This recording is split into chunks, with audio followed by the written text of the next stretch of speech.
On today's show, disaster strikes for both the New York Knicks and the Golden State Warriors. Jimmy Butler, a terrible looking knee injury. That'll affect Steph Curry's career? Maybe? Today's Locked On NBA Game Night right now. When that final buzzer rings, you know it's time for Locked On NBA Game Night. All the post-game reactions to every game across the league, every single night, with insights only the hosts at Locked On can provide. It's the true NBA fans' one stop for all the action. Every game, every night. It's Locked On NBA Game Night. Tipping off now. Bum, bum, bum, bum. And welcome. You're Locked On NBA Game Night. My name is Nick Angstadt, host of the Locked On Mavericks podcast, part of the Locked On Podcast Network, your team every day. Thanks for being in every day or making Locked On NBA your first listen and making the Locked On Podcast Network the #1 sports podcast network out there. Today's episode brought to you by FanDuel. Before tip-off, check out the FanDuel app and see what's dropping during NBA Happy Hour every Friday from 6 to 7:30 p.m. Eastern. And join me, as always, from Locked On Bucks. What'd you see in the NBA tonight, Camille Davis? I saw a lot of really good tributes to MLK. I saw some good hoops, some scary injuries, but I must know from the Atlanta fans in the comments, the everydayers, is the choir normal in Atlanta during the pregame, or was that just the MLK thing? Because the theatrics were off. Wait, I didn't see this. Did they do the national anthem, or was it more? It was the pregame, it was like Corey Kispers, and the choir would be like Corey Kispers, like after every name, the choir sang it. And I was like, is this an MLK thing or? That's like more in depth than like what they do for All-Star introductions. Yeah, and they had to remix it depending on the name. Like I was very entertained. Today's episode, we'll talk about all the games in the NBA. That's what we do every night on Game Night. We'll talk about the Detroit Pistons. Koo's got something to say about another team coming in and trying to beat the Pistons, and we'll talk about the Bucks almost an L to the Atlanta Hawks. They tried. Then we'll play Count It Up, where we count all the most interesting, fun things in the NBA, including, are we still impressed if the Thunder finish with 67 wins? Talk about that and more. But let's start here with the Golden State Warriors. They get a win, and I think Charlie Walters said it best. Let's hear from him from Locked On Warriors. All signs are pointing to this being a great night. I mean, the Warriors played pretty well from start to finish. They won 135-112 over the Miami Heat. They got 24 off the bench from Brandon Pajemski. They didn't need a huge Steph Curry night to win. 6-1 on the homestand. Like, this should be a celebratory show, but that's not the case at all. Jimmy Butler goes down, holds his knee, has to be helped off the floor. You hope it's not an ACL, but with some of the pain that he was in, he's a tough guy. You just have to, your mind wanders to the worst. We're not going to get any word until, he gets that MRI on his right knee per the Warriors. So as of right now, it's kind of a wait and see, but this is a team that doesn't have much room for error, and you cannot lose Jimmy Butler. That's the story of this game. 6-1 on this homestand. Warriors improved to 25-19, but an MRI is really going to determine the fate of this season. It really will. He goes down. The injury looked really bad. He was going up for like a steal, and he just twisted his knee. And immediately, like almost midair, he realized like how bad it was. Landed, grabbed his knee, was screaming out in pain. Brian Suter, who's a sports medicine doctor that I trust, has a great YouTube channel, said first thought was ACL, didn't see the clear tibia shift pop back, which is hopeful, but that position the knee buckled into is worrisome. Anthony Slater also reported that Warriors, they officially ruled Jimmy Butler out with a right knee injury. He had a meniscus tear in 2018 and an MCL sprain in 2024 on that same exact knee. If Jimmy Butler's going to be out for an extended period of time, and especially if it's an ACL, like some people are speculating, then the Warrior season is over. Camille, I can't debate you on that. Like, I applaud the Warriors for the resilience they had tonight. When Jimmy Butler went down, it was a 2-point game. When Jimmy went down with the injury, you felt like the whole shift in the arena was quiet, but then the Warriors responded with a 15-2 run. Finished out the third quarter on a 27-18 run, and pretty much were able to carry themselves to victory in this game, even with Steph getting his 5th foul in the 4th quarter. Yeah. They were already without Draymond. You don't have Jimmy. Then Steph gets his 5th foul, and they still found a way. Pods was big in this one, but again, that's one game. That's one game. I believe they're 6-1 now over this home trip that they've had so far, but I don't know the long-term prospects going forward. Like, one game, cool. But if it's weeks without Jimmy, I'm not sure how the Warriors respond to that, especially in this conference. Like, if they were in the East, different story. But in the West, that might be too tough. The Warriors normally are a +3 net rating team with Jimmy Butler on the floor, +7.5 with Jimmy off, -3. So, and here's one that really threw me. Warriors offense with Jimmy Butler on 119.6. That's really good. 80th percentile. That's great. With him off the court, 112.5. That's 27th percentile. So that drops pretty really far to 27th percentile is bad. Like that is in the bottom. With Jimmy and Steph Curry off, because if Jimmy Butler's going to miss the rest of the season, Steph Curry will miss time on the floor because he is a human. 104.4 offensive rating, 2nd percentile, like awful, putrid, not an NBA team. And that to me is why I go, well, if it's going to be that bad, like the Warriors, like you said, they started the season 13-15. They're 12-4 since. They've worked up to this. They finally feel like they're back and working together. Didn't have Draymond Green in this game, and now it's like that would take the wind out of anybody's sails, I think. And I'm seeing people speculate right now. Jonathan Kuminga did not play in this game. The Warriors have kind of shut him down because of injury or because of trade talks. He requested the trade finally, like that finally happened. Mm-hmm.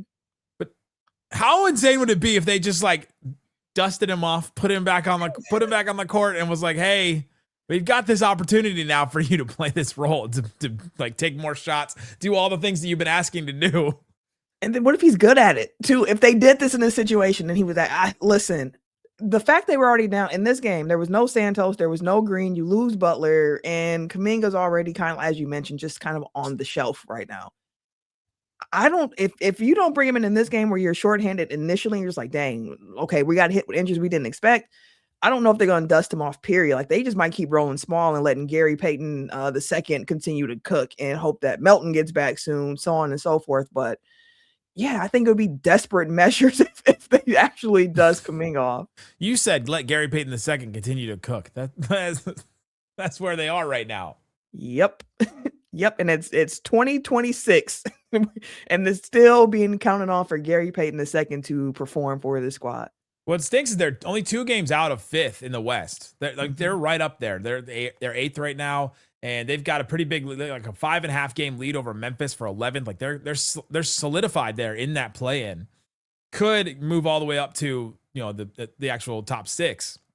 But with this injury, those numbers I just read off are so bad. 104 offensive rating without Steph. Like how is this Warriors team going to survive when Steph and Jimmy are both off the court? Now we'll see what happens with the injury. Of course, it could be something we could be blowing it out of proportion. It looks really bad, but if it is, I think that it's really bad, and I think it affects Steph's career because you just go, all right, well then Jimmy's out for a whole year. So then that takes next season, like a lot of next season out too. So there's a lot of talk about what would happen there for all-star starter Steph Curry. The Knicks. Yeah. The Knicks, a lot of talk about them as well. They lose to the Dallas Mavericks. Knicks are 11-point favorite in this game, and the Mavericks come out and they build up to a 30-point advantage in the second quarter. Let's hear from Gavin Shaw because I don't really know what you make of this if you're the Knicks. New York Knicks are in free fall. They have now lost 9 of their last 11 games. They actually had their full rotation for one of the first times all season tonight, and it was not nearly enough. Jalen Brunson and Josh Hart both did not look like themselves. Coming off ankle sprains, Brunson, by my count, was responsible for allowing 19 Mavericks points in the first half alone, where the Knicks fell down by as many as 30. We're trailing by 28 at halftime. The only bright spot in this one for the Knicks was Mitchell Robinson, who over these last couple of games has looked about as spry athletically as he has all season. He single-handedly had a double-double in the first half, but just a lot of similar themes for the Knicks. Terrible transition defense, outscored 27-2 in fast break points in the first half. Lackluster effort. The shooting was awful. They finished this one 9 for 31 from 3. You're just not going to win a lot of basketball games with all those things combined. And now reports from Newsday's Steve Popper that the Knicks are potentially looking at moving Karl-Anthony Towns. Much more on that, much more on this game over at Locked On Knicks. Woo! This is one of those games that you watch and you go, oh, I think changes may have to be made for this Knicks team. They are 2-9 in their last 11. They, over that stretch, have the 29th ranked defense in the NBA. In that stretch, they've been absolutely awful. Obviously, I covered the Mavs. I watched this whole game very closely, and the only impressive thing was Mitchell Robinson's offensive rebounding, 8 offensive rebounds for him. Towns had 18 rebounds as well. It was impressive how many times Karl-Anthony Towns kicked Dwight Powell in the nuts. That was impressive. Oh my gosh. And then it was impressive to me that Jalen Brunson called like a players only meeting in the middle of the second quarter where they were all gathered around and he was like trying to talk them up and like trying to get them all engaged and everything. And then they immediately go down by 30 points. Like the lead for the Mavericks increased after that thing. They come back after the second half. The Mavs only scored 39 points in the second half and they still lose this badly. Like this Knicks team, Tracy McGrady said something at halftime. I'm curious what you think about this. Mm-hmm. He said, this team right now is looking like somebody's got a grudge on somebody else. And he's like, in my experience, if you have a player that's like has a grudge on somebody else, you don't play as hard in that game to try and prove a point. And Vince Carter and Carmelo Anthony both looked at him and were like, is this like something you have experience with? Like, they both looked at him kind of crazy. But they asked him, all right, so what do you do in your experience? If you've been on teams where this has happened, what do you do? He goes, you got to trade somebody. And like we hear about Karl-Anthony Towns potentially getting traded. That could be something. It's something to that because I don't know if you believe in the cup curse or anything like that. 3 years. Do you? As the Bucks host? I saw a lot of struggle after the cup last year, but that struggle was nothing compared to the struggle of the Bucks this season. Yeah, really. I don't know if I believe in the cup curse necessarily because even after that, the Knicks racked up some wins after the cup. Yeah. It's just over the last 11 where it's like everything is falling apart. And maybe it is now because the grudge is getting too big to overcome. Maybe it is the frustration. And we know losing begets more frustration. And during that time, like if you compare what the Knicks did during that initial stretch compared to this stretch of 11 games here, it's drastic. Like over the first 32 games, they had the 4th ranked net rating during that time, 27th during this 11-game period. They had the 16th best defense. Defense was kind of sketchy for them to begin with. That was the area you pointed to for the Knicks of like, hey, the defense got to be better. 18th in opponent effective field goal percentage, 14th in an opponent free throw rate. During this 11-game slide, 28th ranked defense, 27th opponent effective field goal percentage, 28th free throw rate for opponents, and their offense has also tanked. They went from the 2nd best offense, at least by offensive rating, down to 22nd over this 11-game stretch. They have not been shooting the ball well. They've been turning the ball over more, and they have not been getting to the free throw as often as they were before, and they weren't even doing that at a high clip when the offense was really good. And now they're missing those points as well. Like it's tough. It's really tough for the Knicks right now. And they might actually make that roster move to try to jolt something right now. I would like to remind everyone that the starting lineup for the Dallas Mavericks in this game was Cooper Flagg, who's coming off 2 games off with a twisted ankle. Max Christie, who hit 8 threes. Incredible night for him. Great for him. Najee Marshall, who's been awesome. He had 19 points in this game. Caleb Martin, who for the first 2 months of the season was not an NBA player, played really awfully. Najee Marshall at one point this season said about Caleb Martin, we all saw what he was going through, talking about how badly he was playing like it was some kind of illness. And Dwight Powell, who did not hit a shot, but got hit in the nuts like 4 times and then got his revenge on Karl-Anthony Towns late in this game. But that was the starting lineup for the Mavericks. They off the bench, Klay Thompson hit 4 threes, which was great. They played 3 two-way guys, Musa Cisse, Ryan Nembhard, and then Jeremiah Robinson was on a 10-day, and Brandon Williams played 10 minutes. That was the roster for the Mavericks. I say all that because it makes this Knicks loss absolutely more insane. Coming up, the Pistons get a great win against the Boston Celtics. Koo has some things to say from Locked On Pistons. I want to hear from him and more. Coming up, Locked On NBA Game Night continues next. Today's episode of Locked On NBA Game Night brought to you by Quo. You know, on game night, we're here. It's business time on game night. We've got things to do. We've got to be efficient. We've got to communicate quickly. And we've got to communicate all the streamline from all these different hosts, giving us shorts and stuff like that. And so I always think there's got to be a better way to do this. And for you, with your business, there is. Streamlining your communications is one of the quickest upgrades you can make. That's why today's episode is brought to you by Quo, Q-U-O, the smarter way to run your business communications, because when your team is reachable, organized, and communicating in one place, you're not just working cleaner, you're creating more opportunities to connect with customers. So I love how simple Quo makes everything. This is how it works. Your whole team can call and text from one shared number so nothing gets missed. Everyone sees the entire conversation, the whole thread, which makes replying faster and more personal. It works right from your phone or computer. You can even keep your existing number, which is key. Make this year Make this the year where no opportunity and no customer slips away. Try Quo for free, plus get 20% off your first 6 months when you go to quo.com/LockedOnNBA. That's QUO.com/LockedOnNBA. Quo, no missed calls, no missed customers. Thanks for hanging out with us on Locked On NBA Game Night, being part of the show, listening every single day. We have the Everydayers Club, where you can subscribe to get ad-free episodes of a lot of these different shows, Locked On Bucks, Locked On Mavs, all of those. You also get access to our Discord, which is pretty awesome. There's a lot of talk, NBA talk. Locked On Mavs, we have a Discord as well, so you can be part of that and have all kinds of conversations about how bad the Knicks were tonight. So subscribe to that and find your favorite show. Links in the description here. Locked On Knicks, definitely going to be one I'm listening to tomorrow, trying to figure out what's going on with that team. Mm-hmm.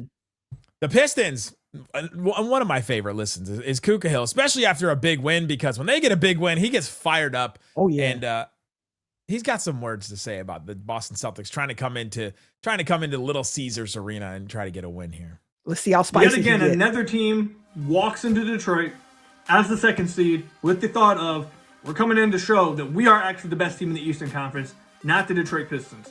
A week and a half ago, it was the New York Knicks, and they got blown off the floor. Challenger down. Now the Boston Celtics coming to town. And this game was fantastic. It was a game I've been looking forward to because Boston's been playing amazing. And they didn't get blown out, but another challenger down. They lose to the Detroit Pistons. And what the Pistons have shown in this game, last game before that one, the previous 30 games, this entire season, what they have shown is that when their offense is clicking and Cade is looking like Cade, they can blow you out. And what they've shown is that when Cade doesn't have a great game scoring-wise, shooting-wise, he shot 4 of 17 tonight, they can take care of the ball. He can still generate good offense, 14 assists and 0 turnovers. And their defense is so fantastic that they'll just win by 3 or 4 points instead of blowing you out. What their defense is the exact comparison that you hear about the Houston Texans defense in the NFL or any historically great defense in the NFL. You hear, can the offense travel in the snow? Can it travel in cold weather? You hear that all the time in the NFL, but what people always say is defense will travel and you'll be able to win with that defense. That is what the Pistons are. Their defense is so great that even when their offense isn't playing tremendous, even when their superstar isn't playing fantastic scoring-wise, they will still beat you because you cannot score against this defense. It's definitely Detroit basketball, the way they play, and another challenger down. Give me a helmet. I'm going out in the snow, and I'm going to run through a wall for Khahil from Locked On Pistons.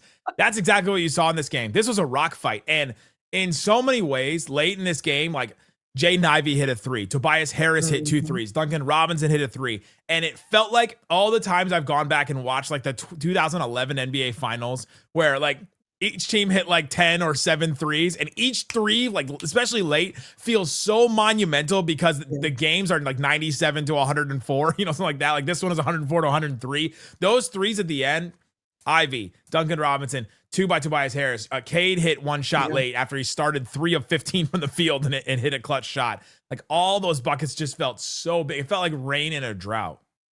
It really did. And the fact that Detroit was able to hold that composure, like Cade has been so good in the clutch. So on a night where the shot isn't falling for him, he's able to affect the game other ways with assists, with the defense. Like the lob he had to Duren in the third quarter, crazy. I thought he overshot it, and I was like, oh, that's going out of bounds. And the next thing you know, Duren's up with 2 hands going for that lob, and it's like, how in the world did they get that to go? But it was really a team victory. Like they leaned on their defense, just like Koo mentioned. It's a game too where although Cade didn't have it going, there were some other guys on that team who came up big, knocking down 3-pointers when it really mattered, like Duncan Robinson in this game, 5 of 11 from 3. You had Tobias Harris, who was very aggressive, especially early on in the game, looking for a shot. If you had a smaller guy on him, didn't matter, post up, fade, whatever the bucket was going to be, he was willing to give it out. Duren, athletic around the rim. And then just defensively, like what Beef Stew was able to do at 6'7", it's crazy. The block he had in this game was outstanding. Asar Thompson, what he can do defensively, just smothering. Like Detroit is really, really good this year. You said they held their composure. JD Bickerstaff did not at the beginning of the fourth quarter. He got that technical after Jaden Ivey got hit in transition. But they do respond after that. And after Bickerstaff got that technical, it was a 1-point Pistons lead, I think, at that point. They ended up staying in the game. And Cade was hurting during this game too. He was getting worked on the sidelines. He looked like he was struggling. But man, it was one of those wins where you go, man, just They are so composed late in these games. They've been in so many of these close games. They've been able to win. And the Celtics, I mean, we know all season the story about them is they're missing a ton of guys all the time. Jalen Brown was pretty awesome in this game. 32 points, even though it was 28 shots. Not super efficient. Missed one late. We would have been talking about something completely different if Jalen Brown hit that shot late in this game. The ones that he were making, though, they were all tough shots. Like, he was playing through a lot of contact with this physical Detroit defense, and he was still getting them to go. Again, not the most efficient night, but big-time buckets from Jalen, and they needed them to keep that clock moving. Like, I mentioned that lob in the third quarter where it was just like you felt the roof come off the place. Immediately, next possession, Jalen Brown responds with a step-back three, quiets the crowd, ties the game up, keeps the Celtics in it. Like, great game from him and the others on Boston as well, just trying to play together and follow Jalen's lead. But Detroit just had a little bit more in the tank than Boston did. Boston is just playing anybody. They're just like throwing everybody out there. Baylor Shireman, Luka Garza, Jordan Walsh, Sam Hauser starting, Nehemias Queta starting. Like, these guys have been good for them all year round, but they're just throwing them all out there. It's like, all right, whoever we got, we're going to throw you out there. Like, we trust the system. Go ahead and play in it. The Bucks lose to or get a win against the Atlanta Hawks. They've lost other things. You're so used to them losing. I get it. They get a win against the Atlanta Hawks. They almost lost. Let's hear from Brad Rowland from Locked On Hawks because it's not going too well for the Hawks right now. Hello, friends. My name is Brad Rowland. I'm the host of the Locked On Hawks podcast, and the Hawks have now lost 4 consecutive games.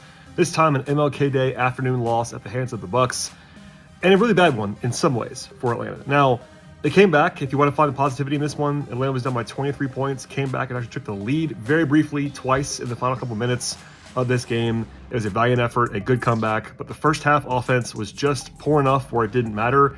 Atlanta had almost historic ineptitude. They missed their first 22 three-point field goals in this game. And to their credit, they won on other ways, on the margins, on the glass, turnovers, etc. But when you shoot like that, you are in deep trouble. And as the Hawks came alive with their shot making in the second half, they started to win.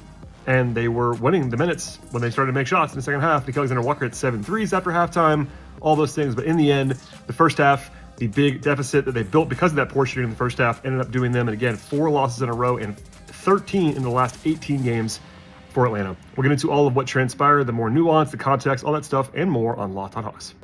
What did you see from the Bucks in this game, who built up a 23-point lead, but almost gave it away? And the Hawks even took a lead late in this one. That the Bucks still, even in the victories, they do enough things where you're like, I'm not sure how sustainable this is. But starting lineup change for the Bucks, moved Kevin Porter Jr. to the bench, brought Kyle Kuzma into the starting lineup to give the Bucks a little bit more size, kind of stop playing AJ Green out of position as a 3 when he really is a 2. And they got off to a really, really hot start. The Bucks also won in the non-Giannis minutes big early, which is a huge thing for this team because they tend to bleed during those Giannis-less minutes through Pete Nance, a 2-way guy for the Bucks into the game, took Gary Trent Jr. out the rotation. And they might have found something with inserting Pete Nance into the lineup for this team. Just provided a lot of energy as a big, and the Bucks are desperate on just needing energy and guys who are going to be solid when they play. What's up with our teams like leaning on 2-way guys to be crucial parts of their team right now? It's like, listen, you got to figure it out. Like AJ Green and Ryan Rollins are 2 guys who are products of 2-way contracts that have led to actual NBA contracts. So the Bucks do love the 2-way guys, and they found some success with it so far.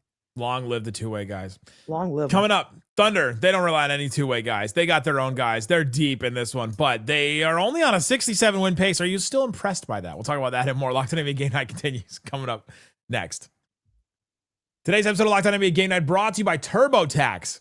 Tax season doesn't have to take over your life like the NBA does every time it comes around. This year, TurboTax is making it easier than ever to just hand off things and move on with your day. You got too many games to watch. You got game night to listen to. You got all these locked on individual shows to listen to. With TurboTax full service, you can have your taxes done for you by a trusted local expert start to finish without the stress or the guesswork. I have guessed on taxes before. This is not one of my best moments.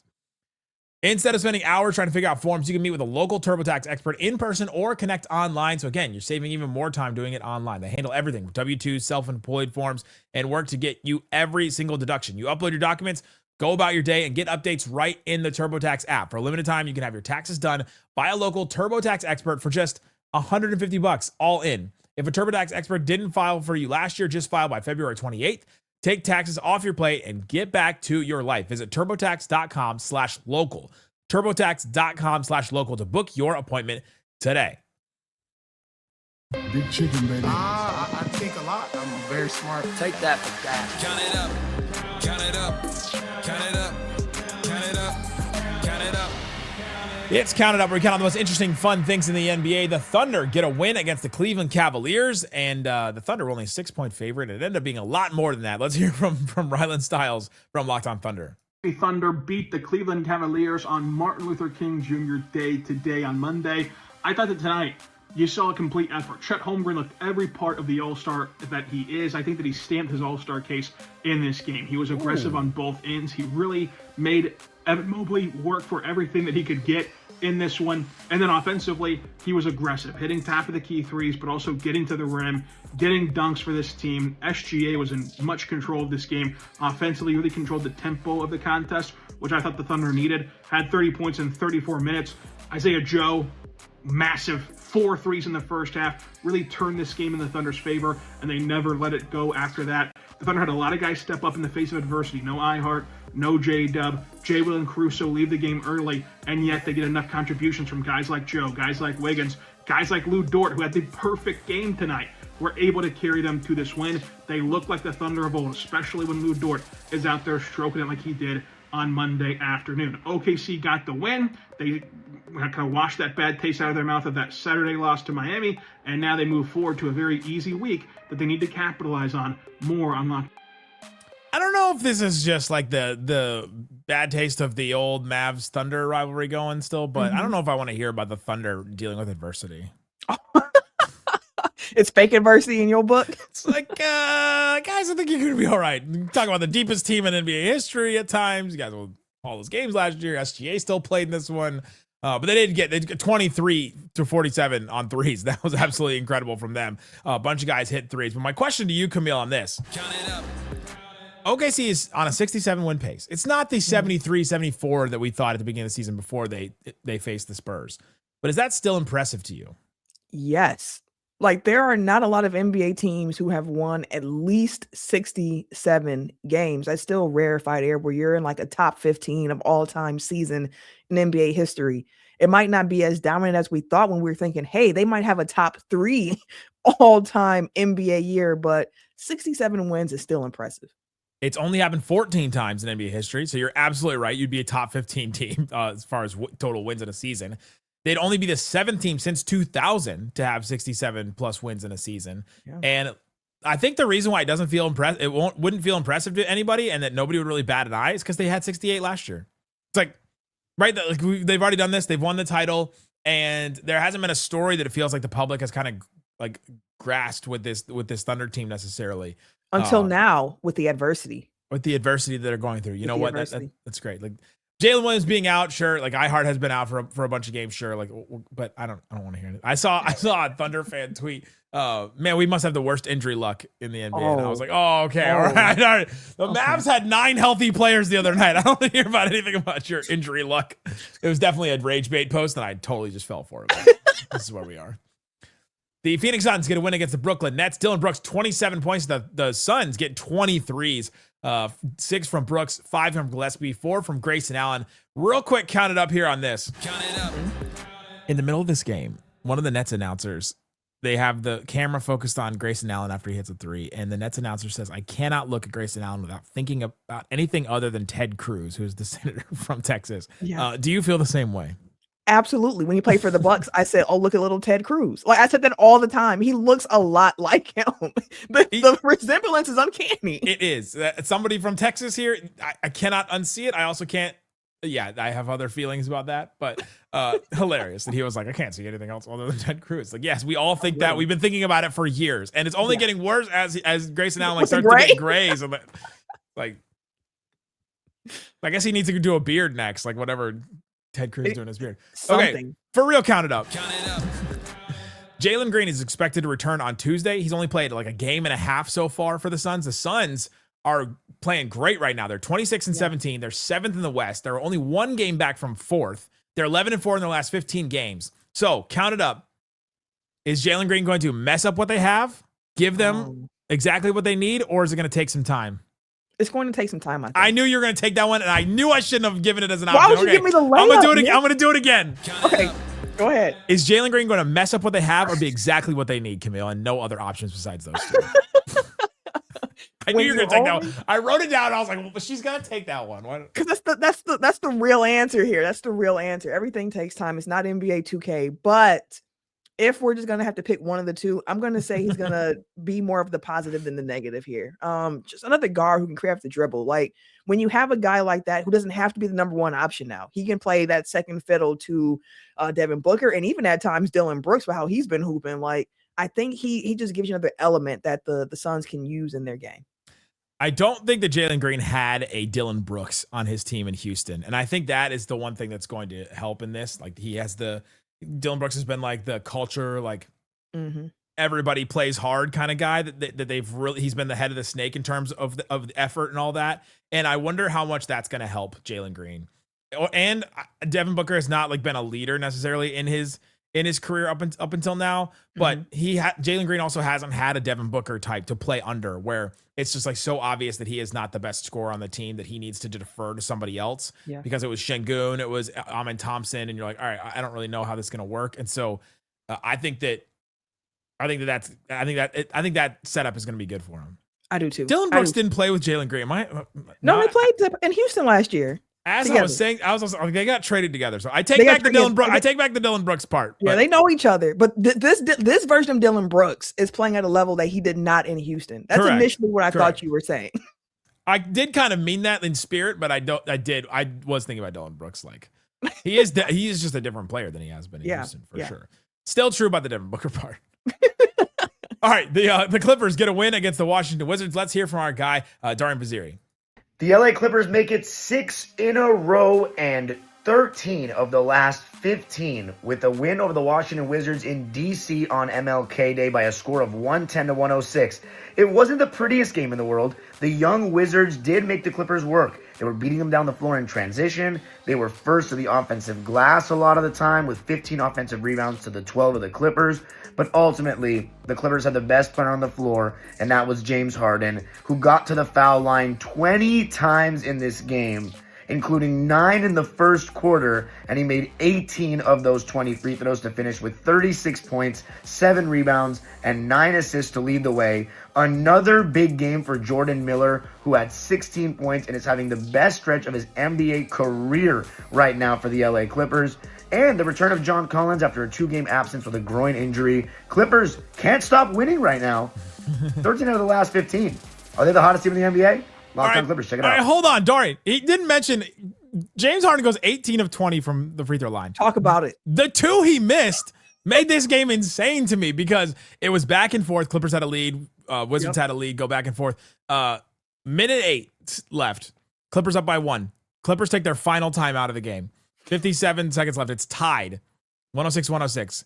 Keyshawn George takes a 3. It was that would basically won the game. He missed it. James Harden gets fouled, goes to the free throw line, and what does he do, Camille? He misses both the free throws. The only 2 he's going to miss all night. He missed both of them. That would have basically sealed it. But then after the second one, he gets his own rebound, gets fouled again, goes to the free throw line, hits the last 2, and that ends up winning the game. That was absolutely nuts. In that one. The Jazz lose to the San Antonio Spurs. Utah took a lead in the second quarter, and then the Spurs just went on this crazy run where they built up a 24-point lead. Victor Wembanyama, 33 points, 10 rebounds, hit 7 threes in this game. Real quick, Camille, can you guess how many 7-footers have hit 7+ threes in a game? Ooh. They're obviously all current. I think all of them are still active. Oh, only one of them is not active. So how many footers have hit? Okay, I'm going to guess like Brook Lopez has done it. Brook Lopez 6 times. That's my boy, Splash Mountain. Porzingis 6 times. Tied for the lead with Brook Lopez and one Dirk? other player. Has Dirk done it? Dirk has not done it, no. Interesting. I'm trying to think of who the retired guy is. I'm going to guess with a final answer of 4. Say it again? I'm going to guess 4 guys. It's more than that. Karl-Anthony Towns also did it 6 times. Of course, Cat. You had the retired guy is Channing Frye. He did it 4 times. Wild. I would not have guessed Frye. Miles Turner did it 4 times on the Bucks. Wemby has now done it 3 times. Jonas Valanciunas has done it twice, which just shocked me to no end. Luke Cornett has done it once. Wild. Nikola Jokic has done it once, and Mo Bamba has done it once. So Mo Luke Cornett Bamba. and Jokic, this is probably the only stat that they share together. They both have hit 7 threes in a game one time. That's crazy. Last game of the night for us, the Sixers get a win against the Indiana Pacers. Tony East did not even say go Hoosiers in his postgame, so I'm not going to play it. I'm going to play the Sixers side of this one. The 76ers take on the Indiana Pacers. You're thinking you're not going to play down to another opponent, are you, Sixers? That's not going to happen. You're not going to blow this game against a 10-win Pacers squad, right? Well, with 8:41 remaining in the fourth quarter, that was still very much in question until the Sixers went on an 18-3 run to help put the game on ice and help beat the Pacers 113-104. Joel Embiid, a game-high 30 points with 9 rebounds, and the fourth leading vote getter for the All-Star game, Tyrese Maxey, a starter for the All-Star game. He drops in 29 points with 8 steals in the victory. And how about this? Kelly Oubre played by far his best game since returning from injury, logged 35 minutes and scored 18 points for the Sixers in the win. Next up, second leg of the back-to-back. Sixers host the Phoenix Suns at 7 o'clock Tuesday night. Have fun with Jalen Green, whatever that ends up being. Thanks so much for hanging out with us on Locked On NBA Game Night. We have great shows all the time. Check the links in the description to follow our shows. Go listen to Matt Hayes and Wes. Great stuff on Locked On NBA Daily. Thanks so much for listening to Locked On NBA Game Night.